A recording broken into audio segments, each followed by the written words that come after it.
For 30 years, I've been teaching this, and I've taught this for West Point and Microsoft and Lilly and Delta, and the largest organizations and companies in the world come and say, John, teach the 5 levels of leadership, because they understand that if you and I today, in these few minutes, can understand how leadership works, and by the way, leadership's not a noun, it's a verb. It's action, it's moving. And if we can understand how to go from level 1 to level 2 to level 3 to level 4 to up to level 5 in our leadership, we expand our leadership, we expand our influence, and we expand our effectiveness. So I'm ready to go. I know you're ready to go. Okay, here we go. Level 1, we're going to start at the very bottom level. This is where you start. This is where we all start. The bottom level is the position level. At level number 1, this is where we all start. We all start with a title. We all start with a job description. We all start with a position. Okay?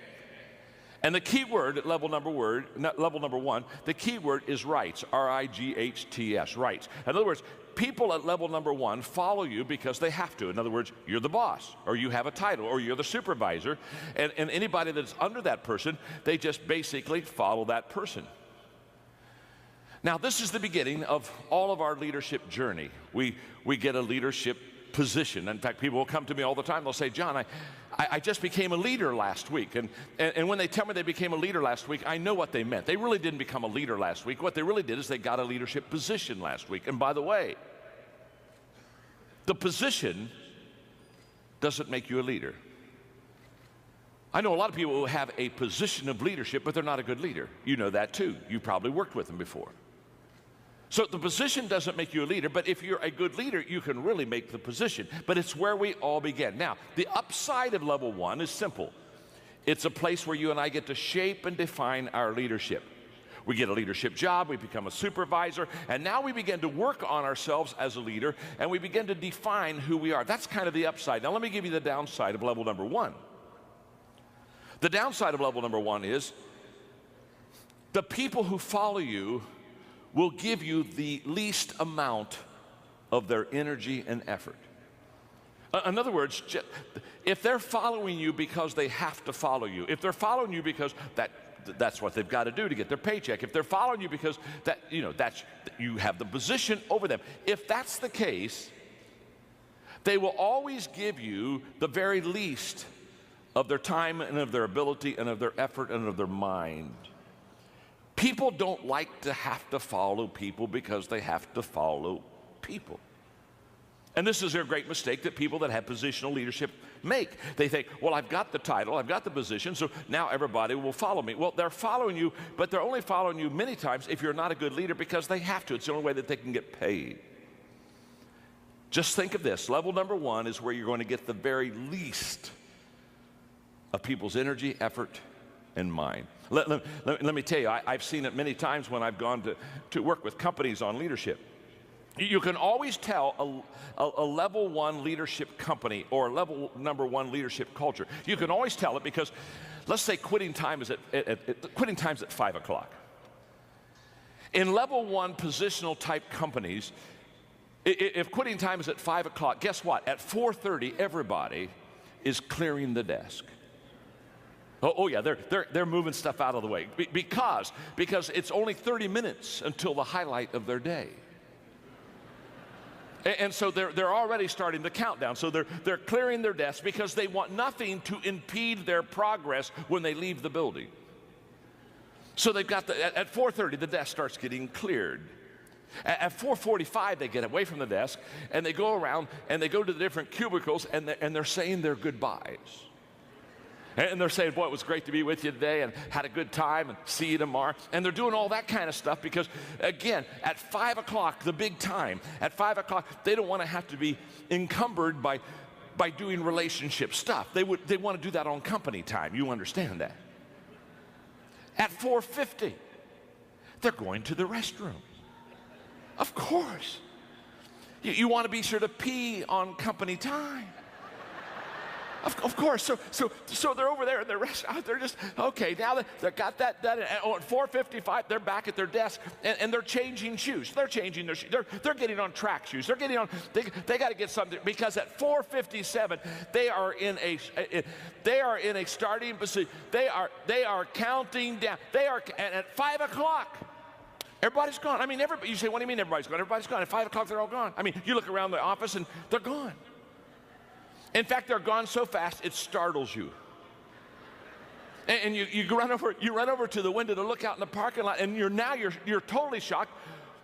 All the cars are gone.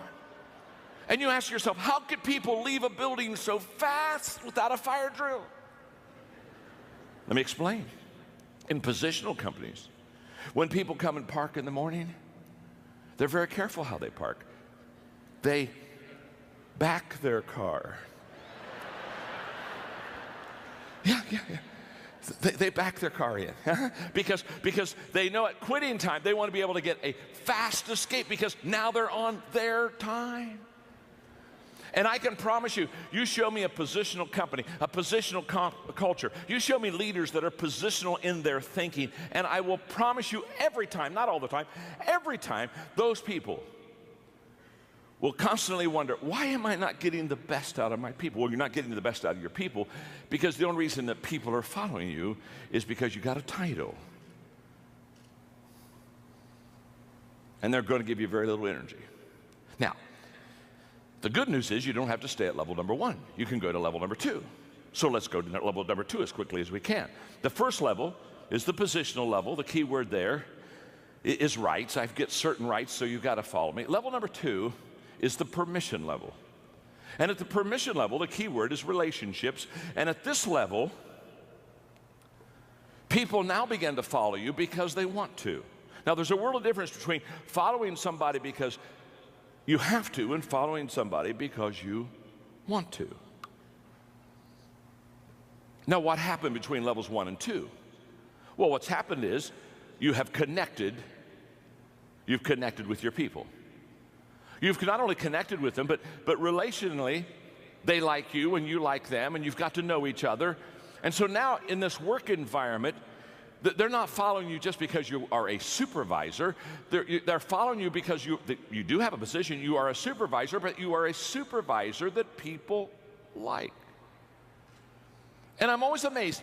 Aren't you amazed? I'm always amazed at people that have leadership positions or responsibilities, and they're not likable. Do you know what I mean? They're just not likable. People don't care for them. It's tough being in the people business and not having people like you. It's tough. In fact, sometimes I see them and I just want to sit down with them and say, my name is Jhon and I'm your friend. And I just want you to know, people don't like you.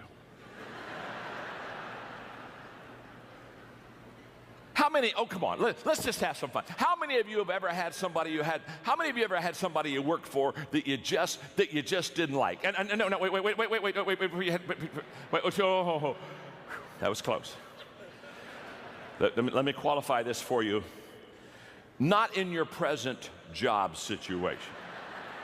You understand? No. I know that is not happening where you are now. You are happy. But how many of you in another job at another time on another planet? Come on.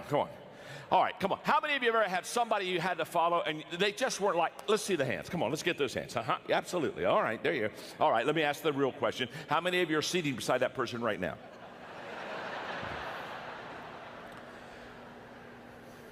Relationships with people are the foundation of leadership. You build your leadership off of relationships. Why? Because leadership is influence. And you cannot influence somebody that you antagonize. And every one of us know what it's like to have somebody,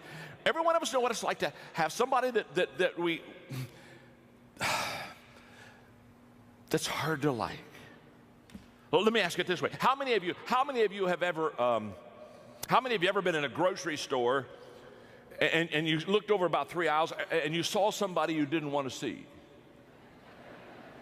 And how many of you ever done? And the good news is, the bad news is you saw somebody you didn't want to see. The good news is they didn't see you. How many of you ever done this number? Huh? Hid from somebody. Now, in this, on level number 2, what happens is you begin to develop relationship skills. And let me describe the leader on level 2. The leader on level 2, they have 3 things that they do extremely well to be a relational leader. One is they listen well. In fact, they take all of their leadership cues from walking slowly through the crowd and listening. They listen well. Secondly, they observe. They're conscious about where their people are and what their people are doing, and they're constantly observing them. And thirdly, they're learning. They're learning. And then in the process of listening, observing, and learning, they have an attitude of servanthood. They know how to serve. And they not only know how to serve, but they do serve. And they not only do serve, but they love to serve. One of the things that I love about Chick-fil-A, I live in Florida now, and so when I went down there, I began to talk to Chick-fil-A. People said, come on, you got to get a whole bunch of Chick-fil-A's down in my area because I lived in Atlanta and I need my Chick-fil-A fix, and they're starting to come down, and it's wonderful. But can I tell you what I love about Chick-fil-A? They have a servant culture. Level number 2, they got that wired. They've got this relationship stuff wired. It's my pleasure. How can I serve you? It's a mindset. It's a culture. And if you're going to grow as a leader, you have to grow beyond your position, beyond your title. Yes, you have a position. That's level 1. But the second level is relationships and the ability to get along with people. That's level 2. Let's go to level number 3. There's another level higher. The third level is the production level. The key word there is results. And at this level, you're starting to help the bottom line of the company.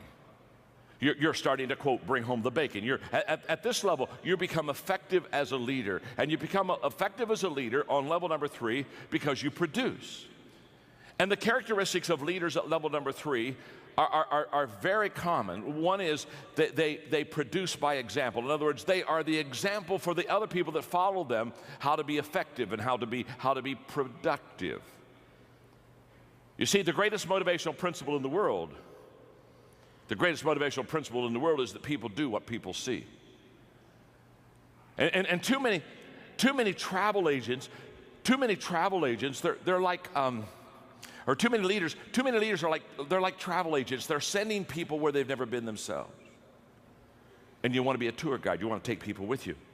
You want to say, this is the area where I've been, this is where I live, this is the area where I lead, come along and follow me. And at level number 3, your leadership begins to gain credibility because now you are fleshing out for the people around you and you are modeling for them things that they want to see, and you are starting to produce.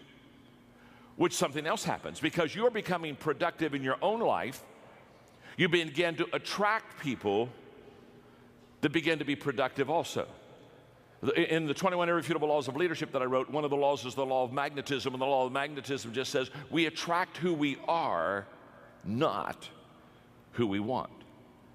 So when I talk to leaders, often when we talk about recruiting, then I'll say, well, what kind of people do you want in your company? What kind of people do you want in your department as a supervisor? And they'll give me a list. They'll write things, I want somebody that's self-disciplined, and I want somebody that is service-oriented, and they'll give me a list of 4 or 5 qualities. And as soon as they give me the list, I look at those qualities, and then I ask them a very simple question. I say, okay, do you possess those qualities? Because see, on level number 3, basically who you are as a leader is who you attract on your team. And at level number 2, or level number 3, what is wonderful is that at level number 3, when you start to produce, when you start to really develop, when you really start to grow things, you begin to get momentum. And momentum is a leader's best friend because momentum is the great exaggerator. And once you have momentum, all of a sudden things begin to look in such a better way, and it becomes easier to grow, and it becomes easier to lead. It's a wonderful thing.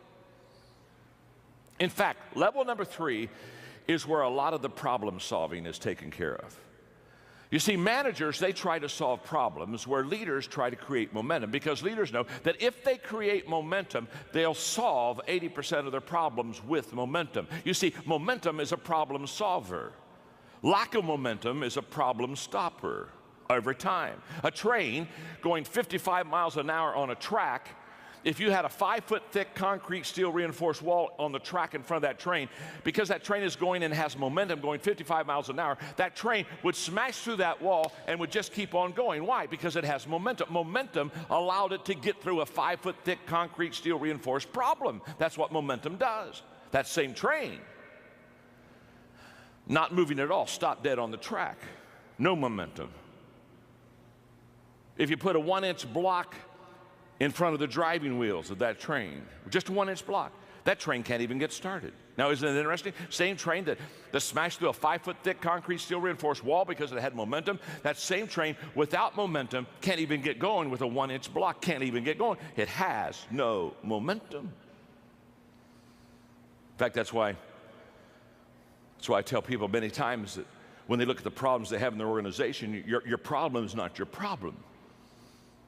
The problem is they think the problem is the problem, and so therefore they concentrate on a problem that's not a problem, and now that the problem it isn't a problem has become a problem not because it was a problem, but the problem was they didn't know it wasn't a problem, and so now they're concentrating on a problem that wasn't a problem, and now they've got a problem not because they had a problem, but the problem has become a problem because they didn't know that it wasn't a problem, and so they got a problem. And momentum and level 3 leadership will take care of 80% of all the problems in an organization. It happens for sports, it happens for business, it happens in government. Momentum is a leader's best friend. It happens at level number 3. You got to get to level number 3 to get that mo going.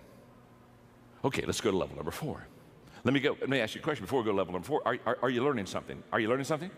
Okay, look at your neighbor and say, I'm learning something. Go ahead and tell them that. Go ahead and tell them that. I'm learning something.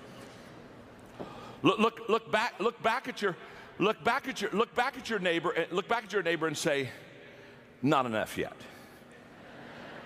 You still got 2 levels to go. You're not there yet. You're not there yet. Level number 4 is the people development level. This is what I live for. This is what I strive for. This is what excites me. Something magical happens when you begin to understand the most appreciable asset you have in any organization is the people of that organization. And you begin to commit yourself to developing the people within that organization, because how do you grow a company? You grow a company by growing people. And when you grow them, they increase their capacity. And when they increase their capacity, they begin to increase the capacity of what you can do and what you can accomplish. Let me just share with you quickly 3 thoughts on developing people, just very quickly. Number 1 is the key to developing leaders, and the key to developing good people is in recruitment. The better person you bring in the door, the higher odds that you can do well with them. I remember having lunch one time with Lou Holtz, and Lou Holtz said, John, I've had bad players on my football team, and I've had good players on my football team. And he said, just to be honest with you, I'm a better coach with good players. Of course he is. Of course he is. Let me say something. 80% of your success of equipping people to be successful is in the front door on who you bring in. I wish I had time to develop that for you, because what happens is, unless you and I have a clear picture of what we're looking for, we don't know when we see it. Happens all the time. People come to me and say, John, I'm looking for some leaders for my company. What do you suggest? The first question I ask is, what does a leader look like? Give me the characteristics, give me the qualities. Please paint a picture for me. What does that leader look like? Because you've got to have that clear picture so that when you see that person, you know that they're one that you want. Recruitment is key. Number 2 is positioning. The ability not only to bring the right person in the front door, but also to put him in the right places. Collins would say, get him on the bus, get him on the right seat. And position is huge. And what I've discovered is that successful people have always positioned themselves well. When you see a successful person, they're successful because what they have done is they've found their strength zone and they've found their niche, and they stay right in that sweet spot, and they just work that sweet spot. You've never heard anybody be in an interview that was successful that you came up and you interviewed them and they said, well, the secret of my success is that I've never discovered what I was good at. Or the secret of my success is I've always worked on, I've just worked in my weakness. No, they're always in their strength. They've already discovered what they're good at. Now, successful people have discovered what they're good at. Successful leaders discover what other people are good at. Successful people position themselves well. Successful leader position the other people well. And at level number 4, that's exactly what happened. The leader is always looking at the people, observing, watching.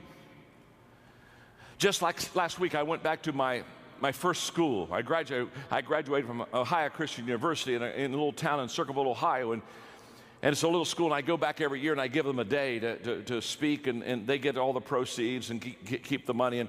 And so because I grew up in that town, I told one of my friends that played ball with me, Tim, I said, Tim, let the ball players, let the team know, let some of my high school kids know that I'm going to be in town, and let's have a dinner afterwards. And we had over 50 people came together. I hadn't seen many of my high school mates since I graduated from high school, clear back in 1965. And we had a wonderful time. We laughed and talked and told stories for 2 hours. And Coach Neff, our basketball coach, he came back. I hadn't seen him for years.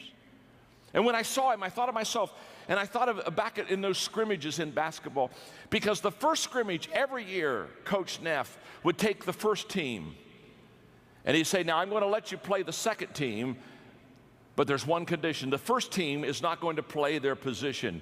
And he'd take Doug Roth, who was 6'8", and put him out at point guard. I remember he stuck me one year under center, and he put all the first team players out of position on offense. But he let the second team play in their position. And the second team always beat us in the scrimmage. Why'd they always beat us? Because, and then he would stop and he'd say, let me just explain something to you. No matter how talented you are, if you're out of position, you'll never reach your potential. What was Coach Neff teaching us? He was coaching us, and he was teaching us that it's key to get positionally correct. And it's also, as a leader, key to get your people in the right position. And at level number 4, that's what happens. At level number 4, you recruit well, you position well, and then you equip well. Now you take them and say, okay, I understand what their strength zone is. I understand what their giftedness is. Now I'm going to equip them. I'm going to come alongside of them, and I'm going to develop them, and I'm going to train them. And I use a very simple, for many, many years, a simple 5-step equipping process. It really works. Step 1, I do it. It's that simple. You can't teach somebody what you can't do yourself. We may teach what we know, but we reproduce what we are. So if you're going to reproduce yourself, you got to be it yourself. So the first step is I do it. Step 2 is I do it and you're with me. I take you with me. Now we're going to spend time together. I'm going to be your mentor. I'm going to be your coach. You're going to watch me. You're going to observe me. You're going to see me in different situations. We're going to make sure that it works. We're going to make sure you're going to be able to ask me questions. Step 3 is now we turn it, and I hand the ball off to you. Now on step 3, you do it. You do it, and I'm with you. Now I'm watching you, and I'm tweaking you, and I'm helping you to get better, and I'm just really fine-tuning you. Step 4 is you do it. You just do it. You don't need me anymore. You know how to do it, and you do it well. And many times people think that equipping stops at step 4, but it doesn't. There's one more step that's absolutely essential. Step 5 is you do it and somebody's with you. You've never really trained and equipped somebody until they can multiply themselves. That's where all compounding is. That's where all compounding of time, money, influence, the whole process. Compounding begins when you can train somebody who has trained somebody. I know that well because 14 years ago, I started a nonprofit organization called Equip that is now the largest leadership organization in the world, and we've trained and equipped over 3 million people in 154 countries. And the key to that is we don't train anybody unless they make a commitment to train somebody else. It has to continue to go on. That's level number 4. It's a beautiful level to be on. It's the level where you develop people. Now there's one more level. That's level number 5. The pinnacle level. The pinnacle level, the key word there is respect. You've done it so well with so many for so long that people just absolutely follow you. They follow you because of who you are, the qualities you have in your life. They follow you because of what you have done. And there's a great amount of respect. And it takes a long time to get to level number 5. Most of us aren't there. All of us would probably like to be there, but it's a lifelong journey. And what I want you to understand about the 5 levels is that's exactly what leadership is. Leadership is an always ongoing, always learning, growing process. Okay, let me ask you a question. You've got the 5 levels there, and you can see them, and you can see how each one kind of leads into the next one. And probably the question you've asked yourself now by this time, because you're a sharp crowd, you've asked yourself, wonder what level I'm on. Am I on level 1, or am I on level 3? Am I on level 4? You've already done that. I know you have. That's what I would be doing if I'd be sitting there. I'd be saying, okay, where are you, Maxwell? And if you ask that question and you kind of go deep in that question, you're going to get a little frustrated, because you know what you're going to discover? You're going to discover that you're not on the same level with everybody. That with somebody, you're maybe on level 2. With somebody else, you may be on level 4. Isn't that true? If somebody new came in the company, you're on level 1 with them. And what you're going to discover is that you're on different levels with different people. Now, I wish I had an hour to teach this whole process, but here's what I want you to understand. Here's your assignment, very simple. Take the people that you lead, put their names down, and ask yourself a simple question. What level am I on with that person? Do your best to kind of put a number there, and I know it can kind of bleed together, so it's not quite an exact science, but do your best shot, because after you know what level you're on with each one of your people, then you're going to know specifically how to lead them. Now, here's the key. Whenever you try to cast vision with people in your organization, in your department, they don't see you based upon who you are as a person or as a leader. They see you through the 5 levels grid.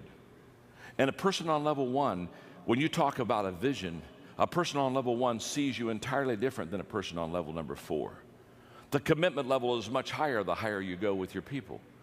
So therefore, when you cast a vision, or when you lay it out for your people and say, this is where we want to go, just understand, it may be the same company, it may be in the same building, it may be the same time, it may be the same speech, but the reactions are going to be different. And the reactions are going to be different because they're on different levels with you.